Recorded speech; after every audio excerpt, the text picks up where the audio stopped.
Вітаю, гэта выпуск навіну на Белсаце і я, яго вядоўца Наста Печанькова. Беларускія памежнікі заявілі, што іхныя польскія калегі прымяняюць на мяжы агнястрэльную зброю. Паводле беларускага ведомства гэта адбываецца падчас выцяснення мігрантаў у Беларусь. На відэа, апублікаваным дзяржаўным памежным камітэтам, бачны ўзброеныя людзі ў форме і чуваць некалькі стрэлаў. Хто іх зрабіў, сказаць складана, бо гэты момант не трапляе ў кадр. Аднак беларускія памежнікі сцвярджаюць, што фіксуюць выпадкі выкарыстання зброі польскімі сілавікамі. Нібыта тыя робяць стрэлы ў паветра, каб запужаць мігрантаў. Службовыя асобы Польшчы пастаянна заяўляюць пра існаванне гіпатэтычнай пагрозы з боку Беларусі. У рэальнасці ж польскія вайскоўцы на практыцы здзяйсняюць дзеянні, якія могуць быць расцэненыя менавіта як узброеныя правакацыя. На прадпрыемстве горадня Азот адбылося здарэнне. Праз няспраўнасць абсталявання спыніў працу аміячны цэх.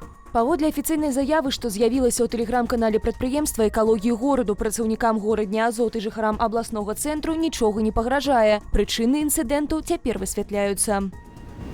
Беларускі добраахвотнік Дзяніс Урбанович атрымаў 5-е раненне з пачатку вайны. Паводле каналу «Малады фронт» у Урбановича кантузія, парваная вушная перапонка, аскепачнае раненне правай рукі. Цяпер добраахвотнік у шпіталі, ягонаму жыццю нічога не пагражае. Прапагандыстку менскага тэлеканалу СТБ Надзею Сас не пусцілі ў Венгрыю. Яна планавала рабіць у Будапешце сюжэт пра амерыканскага фінансіста Джорджа Сароса. Аднак планы сарваліся. Сас затрымалі прама ў аэрапорце, а пазней вынеслі рашэнне аб дэпартацыі. Адзначу, што ноч перад дэпартацыяй я правяла ў суправаджэнні вугорскай паліцыі ў аэрапорце, у цэнтры часовага ўтрымання. Надзея Сас пераехала ў Беларусь з Украіны ў 2022 годзе, за 10 дзён да пачатку паўнамаштабнага ўварвання. Раней яна працавала на прарасійскіх тэлеканалах Медведчука, дзе прасоўвала крамлёўскую прапаганду. Арына Сабаленка афіцыйна стала першай ракеткай свету. Пры гэтым у абноўленым рэйтынгу жаночай тэніснай асацыяцыі насупраць ейнага прозвішча няма беларускага сцяга. Сама Сабаленка пазбягае публічных заяваў наконт палітыкі. Раней беларусы ўзначальвалі рэйтынг толькі двойчы. Гэтак першай ракеткай свету ў 2012-2013 годзе была Вікторыя Азаренка, а ў 2003 годзе сярод мужчынаў Максім Мірны. Праўда, ён выступаў у парным разрадзе.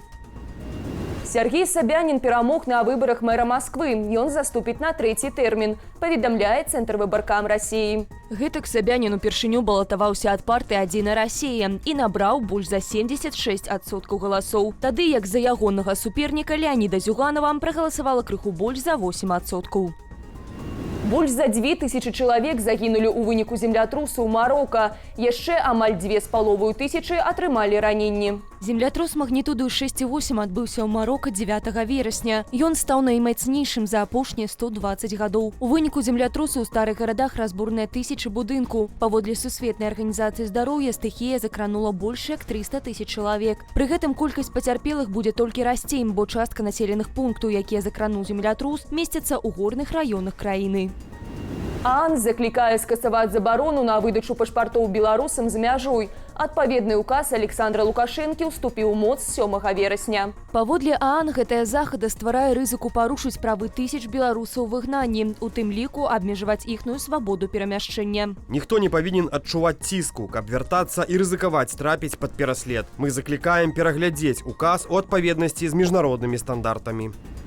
Баранавіцкага актывіста Ігора Шумілава, асуджанага на 4,5 гады, перавялі ў Шклоўскую папраўчую калонію. Установа вядомая тым, што ў ёй закатавалі да смерці палітвязня Вітольда Ашурка.